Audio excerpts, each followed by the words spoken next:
So Tyson, first of all, thank you for dropping this off. You know, I read it. Okay. And that's all good. That's part, right? Yeah, that's Kids. part. Mm-hmm. I read it and it was gripping, man. It was gripping. It was gripping in the sense that I could relate.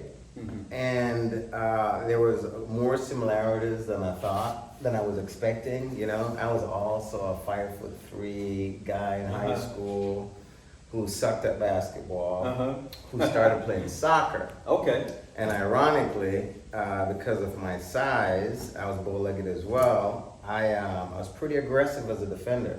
Mm-hmm. And they didn't call me, I think they call you the leg cutter. Yes. But I would take down those guys like, bam! Yeah. I mean, I would tackle so hard. And so that resonated. Oh, wow. But tell me about, you know, finally getting to the point where you grab your manuscript and you put this all down in writing, and the role that Gathering Place even played. I understood that you were actually here doing some of your writing, right? Yeah, it's quite a bit of it, actually. Yeah, the environment is perfect for writing. The views is quiet. Matter of fact, the lodge is almost like a library. And so, especially during COVID, I was able to really just get focused, you know, and just kind of get away and come somewhere that was peaceful. And it was a lifesaver, actually, you know, because at the time, you know, I was still filtering through a lot of my emotions and trying to figure out how to be myself while other people were being them. And that's part of my challenge, you know. Sure. But in the book, it talks about in chapter 5, it's called Securing Your Value. And the chapter is called Courage. And I had to learn how to develop the courage to express what I desire and what I would like to see happen in my personal life without being overly burdened with other people's emotions and feelings. And some people call it an empath. Well, mine was just dysfunctional because if you were my friend and you were not satisfied or happy or felt complete, I didn't feel like I had a right to be. So the book about Dreaming Another Dream is about overcoming personal inner struggles, overcoming rejection, and learning how to lead in spite of what other people are thinking. Sure. I like the timeline. It takes you from a child right up. So because of that, I think so many people can relate at different levels. But tell me a little bit about your mom, man, because obviously her ability. I want to talk about Patrick later on. Yeah. We all got a Patrick, right? Yes. But mom, tell me a little bit about mom. Well, Mama's story started to heighten when she left my dad, and she told us I was 5 years old, and I remember it like yesterday. But it was almost like she became this lioness.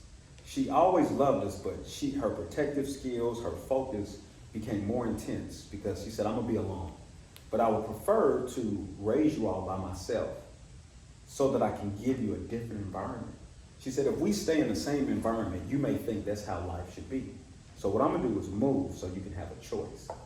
And Mama played a big role into helping me understand that life is not easy, but you still have a choice.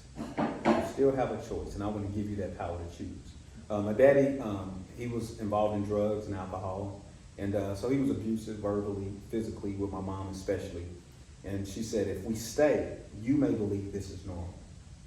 But if we move, it will be tough. Pretty wise. However, you will have a choice. You can choose this way or that way, and I can give you other options. So Mama played a big role in teaching those lessons, even though I didn't know she was teaching them, but we were living them. And as I got older, I would refer back to them. Alina. So a barbershop is like the ultimate classroom, right? You see, yes. And I think you said you spoke to over 1,000 different individuals. 100. 100,000. 100. Over the years, it's been 31 years this June. And no, 32 actually. And over the years, I probably did maybe 100 and maybe 70,000 actual haircuts. Gotcha. But out of those was 100,000 different people. Sure. Over the years. A lot of dialogue, huh? A lot of stories. And you know, the African American Barbershop is a cultural development center. Yes. Where you learn, you hear different perspectives, different sharing. Uh-huh. And it's a representation of the community, especially the African American community. So how did that help to shape this book? it's life, it's lived experiences, Yes. but certainly I think the barbershop provides perspectives or balance, Yes. you know, so how does that help to shape the book? Well, over the years, right, you see everyone. Professional basketball players I've cut, coaches, doctors, lawyers, single moms struggling, even drug dealers, even some guys that were pimps. Sure. Even people that were mega pastors. I mean, if you name the person, they've been in my chair. And you can name the region, the ethnicity, the culture, they've been there. And one thing that I found is that we're all more alike than what we would care to admit. Mm-hmm. And I like to say that we're not different, we're unique. And we're unique because of our life experiences. But the thing that I've pinpointed that everyone desires, and it's to be heard. No one listens to each other anymore. And we become deaf to other people's true needs.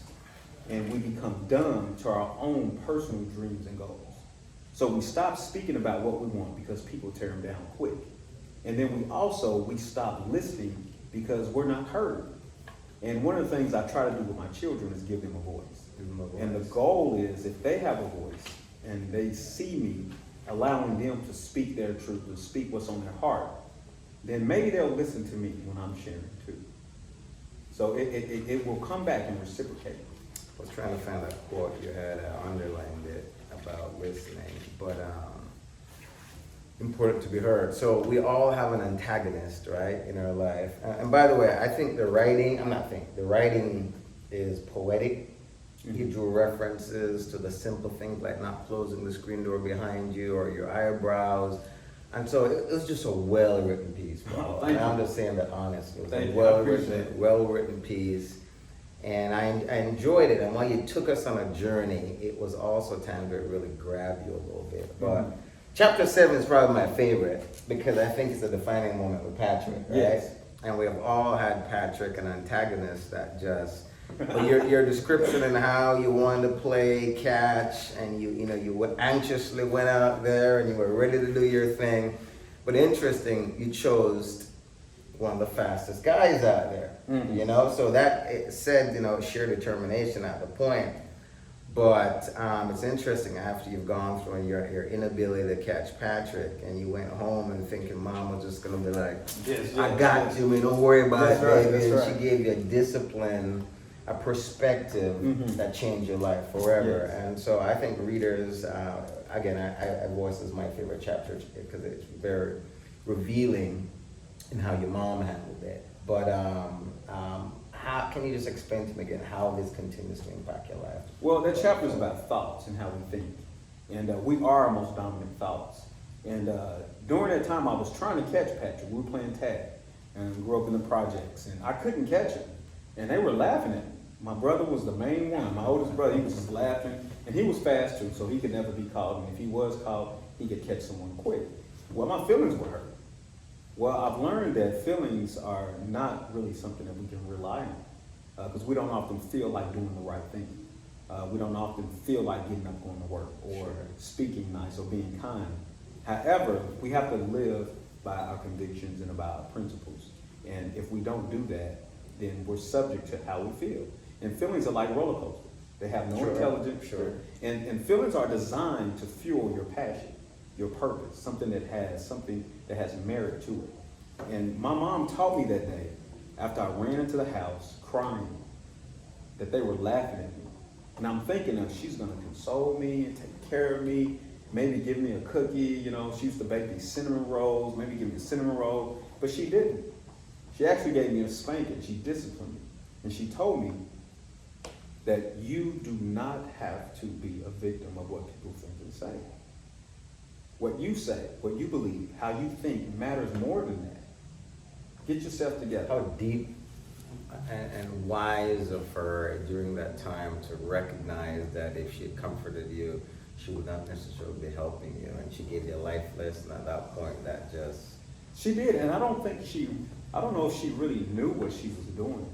But for some reason, my memory is very, very vivid, and it's clear. And I should have put a picture in the book, but there's a picture of me standing up against the wall with my lips stuck out, big tube socks, I think I had a Dukes of Hazzard t-shirt on, and just crying. So memorable, but you remember the specific Yes, stuff. I remember everything about it. And so when I went back, I can see Patrick's face. And if you read in the book, he kind of looked like Steph Curry. Yeah. I had a visual. Yeah, I had a yeah. visual. I had a visual. By chance, are you connected to Patrick any or know where Patrick No, is? not at all. No, sir. We stayed there about a year or so later. We moved, but she just taught me that people laughing at you, it really doesn't really do much for you. It's just we're people. We're all flawed. We have issues, but we have to make the decision to live our lives on purpose. Sure. And not be subject to thoughts and feelings. There's so much learning for a young African American male, or not, that could read and grasp from this. It got, for me, it got really deep close to the end when you started dealing with the divorce and, Yes. and the challenges thereof, and how you have the answers with you the whole time. Yes. And getting to that emotional place and that voice, and so I'm a man of faith, and so my interpretation of that voice is that it was divine. That says, Yes. get up, get up. Yes. And your ability to get up. But you were very transparent with your emotions for the whole book, and even going through and taking ownership and dealing with it. And I think you handled it in a way that a lot of folks will help a lot of folks, But more so, it's not what happened, it's the ability to overcome. That's Your mistakes or your challenges it can define you, but you can't let them. And so for me, I think when I got to that chapter, I know it ended well, right? But still, the journey of going through and understanding your thought process as you dealt internally with that transition and healness and forgiving, and then the reactions of your kids, that was raw, man. Yes. That was raw. And so there's so much learning, and the love you have for your family. You say your daughter is here as well. And the burden you carried even in relating to them, what had happened, and then taking ownership, that really, I think it's captivating a bit, because as a African American male, it really hits home. But your rawness, your honesty probably is what I meant to say. Your honesty in how you shared your emotion, but at the end of the day, you took a step, you took actions, and you recovered. Where you are today, and I couldn't grasp how far removed from all of that you are today, but could you speak a little bit about that and the ability to overcome and move on?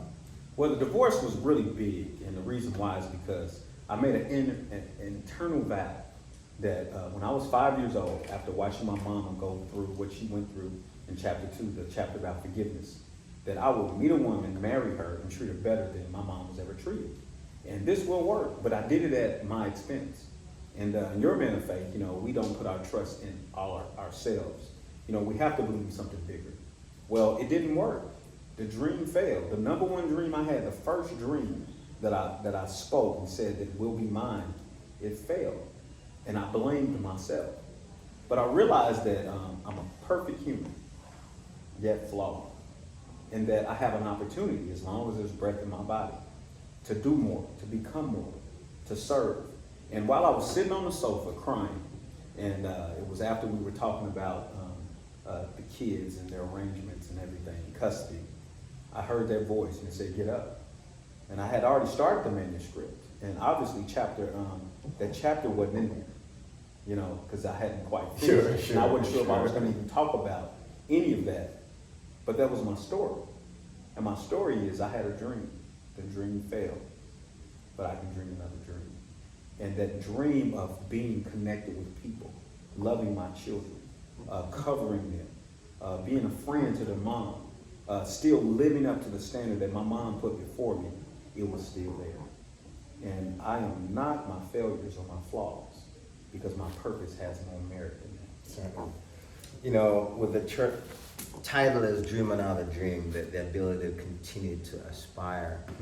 I don't remember what chapter, but there was a chapter in the book where I think you were in maybe junior high, and you said, I'm not gonna settle for circumstances of where they are now, but I'm gonna envision from a futuristic point of view circumstances as I want them to be.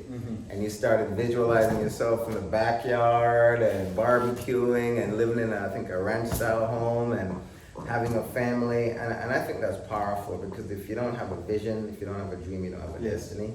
And you don't have a weird, an intentional journey to a destiny. You know what I mean? Yeah, that's good. You read the book. So like you really read the book. It was cool. It was cool to see, and so I take away that, because my team will tell me, "Dude dreams every day. Hey, got an idea." And but it's that ability to reflect ahead and look. And so I think that for a title such as that, and your ability, and I know you still do it. Because you're a visionary, and I know you still do it, with the ability to look ahead and dream and see things as you want them to be. Yes.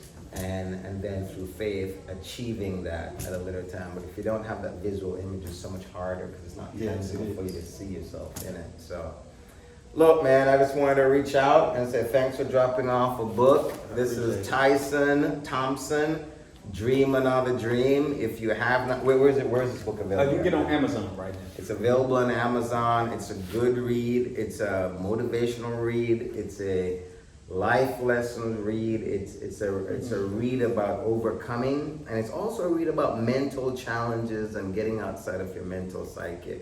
So I certainly recommend a read, and we're gonna post this on our Gathering Place, an edited version, so everybody can see it. Well, I appreciate you, man. And thank you. Good luck Thank with you that. so much for sharing, and man, I appreciate you reading the book. Yeah, man. I didn't read my first book till I was 26, so I didn't grow up writing. It just wasn't a dream of mine. Well written. Story, but thank you, sir. I really appreciate it. You bet. My pleasure, man. Yes.